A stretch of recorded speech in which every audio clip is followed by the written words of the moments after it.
बिस्मिल्लाहिर्रहमानिर्रहीम। अस्सलाम वालेकुम नादरीन, आप यूट्यूब चैनल देख रहे हैं। मैं इमरान खान हूँ। नादरीन, कौम को हकीकत बताने वाला जेल में है और हकीकत कौम के सामने सबूतों के साथ आ चुकी है। जो ड्रॉप साइट ने खबर दी और उन्होंने शाया कर दिया साइफर, उसके ऊपर रोला पड़ गया कि ये निकला कहाँ से।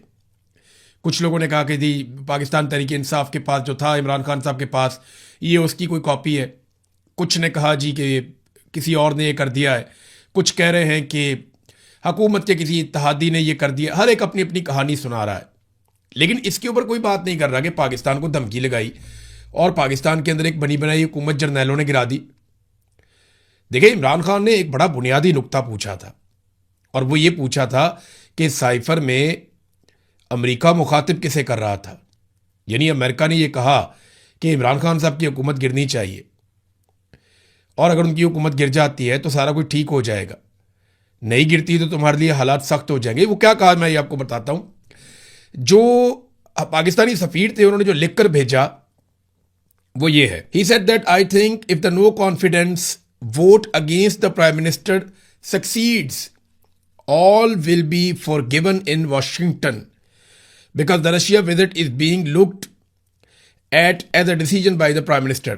वो कह रहे जी कि अगर तो नो कॉन्फिडेंस मूव कामयाब हो जाती है, वोट इमरान खान के खिलाफ कामयाब हो जाता है, तो फिर वाशिंगटन में सारा कुछ आपको माफ कर दिया जाएगा। क्योंकि जो रूस का दौरा है इमरान खान साहब का, उसे यूं देखा जाता है कि जैसे वो इमरान खान का या प्राइम मिनिस्टर का फैसला था। Otherwise I think it will be tough going ahead. वरना मैं ये देखता हूं कि आगे बहुत मुश्किलात आ रही हैं, आगे बढ़ना बहुत मुश्किल है आपके लिए। He paused and then said, वो थोड़ी देर रुका और दोबारा उसने कहा कि I can not tell how this will be seen by Europe but I suspect their reaction will be similar. वो कहते मैं नहीं कह सकता अभी कि यूरोप इसके बारे में क्या कहेगा, लेकिन मुझे लगता है कि उनका रद्द-ए-अमल भी मुख्तलिफ नहीं होगा, ऐसा ही होगा। He then said that honestly I think isolation of the prime minister will become very strong from Europe and the United States। और उसने फिर ये कहा बाद में कि मैं ईमानदारी के साथ ये बताऊं कि वजीर आजम बहुत ज़्यादा, यानी उनकी मुखालफत बढ़ जाएगी, उनकी आइसोलेशन, उनका अकेलापन बहुत ज़्यादा बढ़ जाएगा यूरोप में भी और अमेरिका में भी। फिर उसने बाद में ये भी कहा कि ये वजीर आजम का डिसीजन था और हमें ये लगता है कि चाइना में जब वो उसमें ओलंपिक्स में गए थे तो वहाँ पे रूसी सदर से मिलना चाहते थे, बाद में उन्होंने फैसला किया कि रूस जाके मिल लेते हैं। तो ये कहानी भी, और ये कहानी किसने सुनाई? अमेरिकन को ये कौन बता रहा था कि इमरान खान अपनी मर्जी से रूस जाना चाहता है? हालांकि इमरान खान ने कहा कि जनरल बाजवा से और इनसे मुशावरत की थी। ये वो दो नंबरी है जो पाकिस्तान के जर्नैलों ने इमरान खान साहब के साथ की। इमरान खान को कहते रहे कि आप आज़ादाना और खुद मुख्तार पॉलिसी के ऊपर चलें, और अमेरिका को कहते रहे देखें ये बंदा बात ही नहीं सुनता और ये आपके मफादात के खिलाफ है, लिहाजा इसको गिराने के लिए आप हुक्म जारी करें ताकि हम पूरी फौज को साथ लेके चढ़ जाएं और इमरान खान की हुकूमत गिरा दें। इस साइफर में जो मुखातिब था वो पाकिस्तान की मिलिट्री एस्टेब्लिशमेंट थी, जिनको ये हुक्म दिया गया और बाद में उन्होंने हुकूमत गिरा दी। इसकी गवाही जो है वो आज शाहिद खाकान अब्बासी से आप पूछ लें, फजल रहमान से पूछ लें, मोहम्मद जुबैर से पूछ लें, मिफ्ता इस्माइल से पूछ लें। MKM के लोग भी दबे लफ्ज़ों में बताते हैं, PMLN के बहुत सारे लोग बताते हैं कि इमरान खान की हुकूमत जो है वो पाकिस्तान की मिलिट्री एस्टेब्लिशमेंट ने गिराई थी।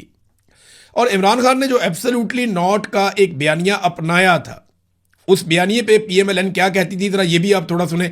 हमजा शहबाज जो वजीर आजम का बेटा है वो क्या कहता था, ये सुने आप। ये आदमी बदहवासी में अनाप शनाप कहता है, यूरोपियन यूनियन को ललकारता, किसी को एब्सोल्युटली नॉट कहता है, ये अपना ज़हनी तवाज़ुन खो बैठा है। देखें, वो कह रहे हैं जी एब्सोल्युटली नॉट कहना या यूरोपीय यूनियन को ये कहना कि हम कोई गुलाम नहीं है, वो उन्हें बहुत बुरा लग रहा था। ख्वाजा आसिफ ने क्या कहा, जरा ये भी आप सुन लें, जो वजीर दिफा बनाए गए बार बार अभी भी हैं, सुने आप। इसमें कोई शक शुबा नहीं है कि इस वक्त तक अमेरिका जो है एक ऐसी वाहिद ताकत है जो हमारे लिए बहुत सी मुआशी मुश्किलात जो है वो जो है क्रिएट कर सकती है। अमेरिका जो है अगर जो है वो चाहे तो इस वक्त पाकिस्तान के लिए इतनी माशी जो है डिफिकल्टीज क्रिएट कर सकता है कि मैं समझता हूँ कि हो सकता है हम जो है जो हमारा ऑयल बिल जो है अदा करने के लिए हमारे पास पैसे न रहे। ये सारे वेंटिलेटर जो है ना ये लगे हुए हैं, अमेरिका की मर्जी से लगे हुए हैं। अमेरिका चाहे तो ये सारे के सारे जो हमें जो इस वक्त ड्रिप्स लगी हुई हैं या वेंटिलेटर लगे हुए हैं, सारे के सारे ऑफ हो जाते हैं। देखें जी, ये ख्वाजा आसिफ है। ख्वाजा आसिफ के साथ ख्वाजा साद रफीक, एहसन इकबाल और शाहिद खाकान अब्बासी, ये लोग भी खड़े हैं, ये कह रहे जी अमेरिका ने वेंटिलेटर लगाए हुए हैं, वो जब चाहेगा खींच लेगा, हम फारिग हो जाएंगे। मैं आज उन दिनों के अखबारात निकाल कर पढ़ रहा था, और बीबीसी को देखें आप, जो पाकिस्तान के दीगर अखबारात हैं आप उनको निकाल कर देखें, तो कैसे माहौल बनाया गया इमरान खान साहब की हुकूमत गिराने का। अदलिया इसके अंदर इस्तेमाल हुई, एस्टेब्लिशमेंट ने सबको इस्तेमाल किया, सियासतदानों को इस्तेमाल किया, अदलिया को इस्तेमाल किया, मीडिया को इस्तेमाल किया, सिक्योरिटी फोर्सेस को इस्तेमाल किया, इंतज़ामिया को और ब्यूरोक्रेसी को इस्तेमाल किया, और तमाम टूल्स इकट्ठे करके पाकिस्तान के जर्नैलों ने इमरान खान साहब की हुकूमत गिरा दी थी, और आज ये चीज़ साबित हो गई है। अच्छा, वो जो सोच कर गिरा रहे थे उसमें तो कुछ भी नहीं हुआ। ना जनरल बाजवा को एक्सटेंशन मिली, नदीम अंजुम कहाँ गया, वो भी नौकरी से फारिग हो गया। यानी रिटायरमेंट तो नदीम अंजुम की लेट हुई लेकिन हो गई ना। नदीम अंजुम भी गया, जनरल बाजवा भी गया, जनरल फैज़ जो है वो जेल के अंदर है, तो किसी को कुछ नहीं मिला। इमरान खान साहब जेल में है लेकिन पाकिस्तान के सबसे मकबूल लीडर हैं। आज का दिन बहुत इंपॉर्टेंट है। इससे पहले कि साइफर की कहानी में आगे आपको सुनाऊं जो नई डेवलपमेंट है, लेकिन उससे पहले मैं आपको बताता हूं कि इमरान खान साहब से आज मुलाकात का दिन है, मंगल का, और आज के दिन के लिए डेडलाइन दी थी सुहेल अफरीदी ने, और ये उनकी अपनी पर्सनल उन्होंने डेडलाइन दी हुई थी कि हम बड़ा सख्त मौक़िफ़ लेंगे अगर अगले हफ्ते मंगल वाले दिन इमरान खान साहब की उनकी फैमिली से मुलाकात ना करवाई गई या उन्हें अस्पताल मुंतकिल ना किया गया इलाज के लिए। इसी तरह एक डेडलाइन दी थी महमूद खान अचकज़ई ने, और उस डेडलाइन का दिन भी आज मंगल के दिन तक है। तो अब देखना यह है कि इन दो अहबाब ने जो डेडलाइन दी है, एक वज़ीर आला हैं खैबर पख्तूनख्वा के, उनके पास खैबर पख्तूनख्वा की हुकूमत और इख्तियारात हैं, और इमरान खान साहब ने स्ट्रीट मूवमेंट के हवाले से भी उन्हें कह रखा है, और दूसरा महमूद खान अचकज़ई जिन्हें इमरान खान साहब ने एक छोटी जमात होने के बावजूद, एक सीट होने के बावजूद अपोजिशन लीडर का ओहदा दिया ताकि वो खुलकर तहरीक चलाएं। तो देखना यह है कि ये दोनों लोग अब क्या करते हैं, क्या मौक़िफ़ अपनाते हैं और किस तरीके से अपना एहतजाज रिकॉर्ड करते हैं। बहरहाल जुमे के लिए उन्होंने अनाउंस किया अपोजिशन ने कि महंगाई के खिलाफ वो एहतजाज करने जा रहे हैं। तो महंगाई के खिलाफ बहुत लेट, बहुत देर से ये एहतजाज करने जा रहे हैं। इन्हें बहुत पहले अवाम के साथ खड़े होना चाहिए था, लेकिन चले देर आए दुरुस्त आए, देखते हैं कितना तगड़ा एहतजाज ये महंगाई के हवाले से कर सकते हैं। तो पाकिस्तानियों को सबको निकल के ना किसी पॉलिटिकल पार्टी की तरफ देखे बगैर इस अंधाधुंध किस्म की महंगाई के खिलाफ आवाज़ उठानी चाहिए। अब दोबारा इस महीने के बिल आना शुरू हो गए हैं, बिजली के बिलों की जो दुर्गत बनी है, और जिस किस्म के इनसेन किस्म के यानी पागलपन वाली हद के बिल जो आ रहे हैं लोगों को, वो पढ़ के बंदा सर पकड़ के बैठ जाता है कि ये किस नौयत के बिल हैं। 2 यूनिट इस्तेमाल किए हुए एक बंदे ने, उसको कोई 2999 रुपये का बिल आया हुआ है। मैं तो अजीब अजीब किस्म के बिल और ये डॉक्यूमेंट्स देख के हैरान हो रहा हूँ, किस किस किस्म के टैक्स इन्होंने लगा दिए हैं बिलों के अंदर, आप सोच भी नहीं सकते। बहरहाल इमरान खान साहब से आज मुलाकात होती है या नहीं होती, इस पे मुनहसर है पाकिस्तान तहरीक इंसाफ का अगला लाया अमल। और आज वैसे भी ये फैसला किया गया था कि बड़ी तादाद में लोग आएंगे, खास तौर पे पार्लियामेंटेरियंस। तो ये देखते हैं कि वो लोग आते हैं या नहीं आते, क्योंकि साइफर वाली कहानी ने हर चीज खोल कर रख दी है। ड्रॉप साइट ने इस पर एक और स्टोरी की है। उन्होंने ये दावा किया कि उन्हें ये जो खबर मिली है, ये जो साइफर वाली या जो साइफर का डॉक्यूमेंट उनके हाथ लगा है, ये प्राइम मिनिस्टर ऑफिस से नहीं उनके हाथ लगा। उनका यह दावा है कि ये डॉक्यूमेंट उनके हाथ लगा है जो मिलिट्री को दिए गए थे डॉक्यूमेंट्स, उनमें से एक। यानी साइफर को किसने लीक किया, ये सवाल पूछा जा रहा है ना, तो फौजियों में से किसी एक फौजी ने लीक किया, ये अब इसके अंदर बताया जा रहा है। मौजूदा रजीम के हामियों की जानिब से इमरान खान पर गद्दारी का मुकदमा करने के मुतालबात के बाद ड्रॉप साइट का एक और बड़ा इंकशाफ सामने आया है। साइफर के आखिर में जो मौसूल कनिंदगान की फहरिस्त के साथ की गई तरमीम इंतहाई अहमियत की हामिल है, और ये कहाँ से लीक हुई इससे आइडिया हो जाता है, और दूसरी ये इसका जरिया कौन था और कौन नहीं था, ये भी इससे पता चलता है। बाज़ क़ियास-अलइयों के बरक्स ड्रॉप साइट की जानिब से जारी करदा कॉपी वज़ीर आज़म के दफ्तर से हासिल नहीं की गई, ये पाकिस्तानी फ़ौज के अंदर से आई थी, एक ऐसे शख्स की तरफ से जो मुल्क की क़यादत की सिमत से मायूस होकर और बदज़न हो चुका है। अच्छा, ये कई लोगों को भेजी गई थी ये कॉपी, जिन लोगों के पास थी उनमें से एक फौजी जरिए ने, अब यह दावा किया जा रहा है, ये ड्रॉप साइट को पहुंचाई है, और उन्होंने फिर उसके बाद उसको छाप दिया है। मौसूल कुनिंदा जो है वो एक फौजी था जिसने मायूस होकर, उसको लगा कि पाकिस्तान का तो बेड़े गर्क कर दिया इन्होंने साइफर के बाद, तो उसने ये बाहर निकाल दिया। अब ये कौन हो सकता है, अपना अपना ज़हन आप सारे लोग लड़ाएं, क्योंकि इसके बारे में ड्रॉप साइट ने बताया भी नहीं और मेरे ख्याल में बताएगा भी नहीं, बताना भी नहीं चाहिए, अपना सोर्स कभी भी डिस्क्लोज नहीं करना चाहिए। पाकिस्तान के मीडिया को यह हुक्म दिया गया है कि कुछ भी हो जाए आप साइफर के मामले पे ज़्यादा बहस नहीं करेंगे, यानी आपने इसके कंटेंट पे बात नहीं करनी कि इमरान खान की हुकूमत गिराई गई, ये कोई साजिश थी, ये कोई मुदाखलत थी। वैसे साजिश और मुदाखलत तो नहीं है, ये खारिश है जो पाकिस्तान की एस्टेब्लिशमेंट को लगी हुई है पीछे 78 साल से। 78 साल से इनको एक खारिश लगी हुई है, इनकी खारिश ही नहीं दूर होती। ये हर 2-3 साल बाद किसी की हुकूमत गिरा देते हैं। भाई किसी को चलने दोगे तो पाकिस्तान चलेगा ना। हर जर्नैल आता है वो अपना नया तजर्बा करता है, हर जर्नैल को अपने लिए एक्सटेंशन और मफादात और फ़ायदे चाहिए होते हैं। वो अपनी ज़ात और अपने घर से बाहर ही नहीं निकलता, वो अपने बारे में सोचता है, उसे ताकत मिलती है, वो छोड़ना ही नहीं चाहता। ये खारिश ना जर्नैलों की दूर नहीं हो रही, और इस खारिश की वजह से कभी साजिश होती है, कभी मुदाखलत होती है, कभी साइफर आता है, कभी कुछ होता है। कितनी ही हुकूमतें इन्होंने गिरा दी। नवाज शरीफ की हुकूमतें बार बार गिराई, बेनज़ीर की गिराई, यूसुफ रज़ा गिलानी की हुकूमत गिरा दी, इमरान खान की हुकूमत गिरा दी। लेकिन इमरान खान एक ऐसा आदमी है जिसकी हुकूमत इन्होंने गिराई तो इमरान खान ने कहा कि भाई मेरी हुकूमत आवे या ना आवे, मैं बेनकाब करूंगा, बताऊंगा कि तुम लोगों ने क्या किया इस कौम के साथ। और सारी कौम को इमरान खान का शुक्रिया अदा करना चाहिए। नवाज शरीफ, पीपल्स पार्टी, फजल रहमान की जमात, ANP, MQM, तमाम जमातों को चाहिए कि वो इमरान खान का शुक्रिया अदा करें कि पाकिस्तान की मिलिट्री एस्टेब्लिशमेंट गुज़िश्ता 78 साल से पाकिस्तान में जो घिनौना खेल खेल रही थी, इमरान खान ने उसके आगे बंद बांधने का बंदोबस्त किया है। अगर ये जमातें सिर्फ 5% भी मेहनत करना जितनी इमरान खान ने काम कर दिया है तो मिलिट्री एस्टेब्लिशमेंट हमेशा के लिए पिंजरे में बंद हो जाएगी और ये सिर्फ हुक्म बजा लाया करेंगे। इनके कारोबार ठप हो जाएंगे और ये बैरकों में बैठेंगे और ये बिल्कुल वैसे काम करेंगे जैसे इंडिया की फौज, ईरान की फौज, अमेरिका की फौज, बरतानिया की फौज, बाकी तमाम बड़े जमहूरी ममालिक की फौजें जिस तरह काम करती हैं वैसे पाकिस्तान की मिलिट्री एस्टेब्लिशमेंट भी उसी तरह काम करेगी। आर्मी चीफ का नाम भी कौम को नहीं पता हुआ करेगा और वही पाकिस्तान के आगे बढ़ने वाला दिन होगा। अब नाज़रीन, मीडिया को तो ऑर्डर दे दिया गया कि साइफर पे बात नहीं करनी, बात करनी है तो ये बात करो, ये साइफर निकला कैसे, रोला इसके ऊपर डाल दिया और कईयों की ड्यूटी लगा दी कि ये साबित करो कि साइफर में तो कुछ भी नहीं है, इमरान खान ने तो कोई और बात की थी, यहां बात कोई और है। नहीं, मैंने आपको पढ़ के सुनाया जो इमरान खान ने कहा वो आज साबित हो रहा है। कोई भी इसके मवाद के ऊपर गौर नहीं कर रहा। जो टाउट सहाफ़ी हैं उनके पेट में मरोड़ उठ रहे हैं और वो परेशान है कि जनाब ये साइफर बाहर कहां से आ गया। कोई एक कहानी सुना रहा है, कोई इधर की कौड़ी लेकर आ रहा है, किसी को समझ नहीं आ रही कि इस मामले को अब जस्टिफाई कैसे करना है।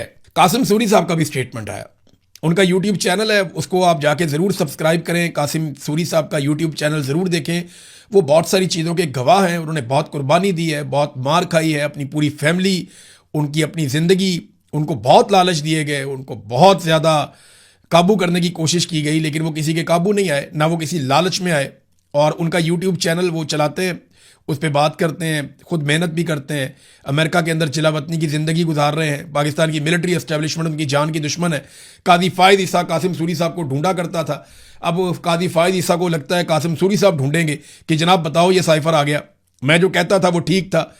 अब उन जजों का भी एहतसाब होना चाहिए जिनको ये कहा गया कि जनाब ये धमकी है, ये तरीका वारदात है, अमेरिका के हुक्म के ऊपर सारा कुछ हो रहा है, ये सारा अमल मशकूक है, कासिम सूरी की रूलिंग ठीक है। लेकिन उन जजेस ने कहा नहीं, हमने हुकूमत गिराने का हिस्सा बनना है और सबने मिलकर हुकूमत गिरा दी।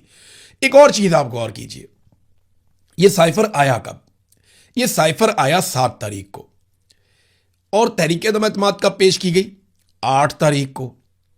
साइफर 7 मार्च को आता है, तहरीक अदम एतमाद 8 मार्च को आती है।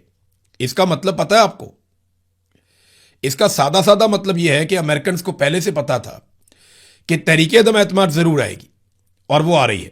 देखिए, पाकिस्तान के अंदरूनी एक पॉलिटिकल मैटर के ऊपर अमेरिका को इतनी जबरदस्त इंफॉर्मेशन नहीं हो सकती कि वो एक दिन पहले आपके सफीर को बुलाए और बुलाकर बैठ के उससे ये मुतालबा करे कि कल जो तहरीक अदम एतमाद आने वाली है उसकी कामयाबी से मशरूत है आपकी माफी, कि हम आपको माफ कर देंगे। ये बड़ी घटिया जुबान है कि हम आपको माफ कर देंगे। ऐसी जुबान तो अभी वो बोले ना ईरान के खिलाफ तो ईरान गले पड़ता है, किसी और के खिलाफ बोले ना यूरोपीय मुल्क के खिलाफ वो गले पड़ते हैं।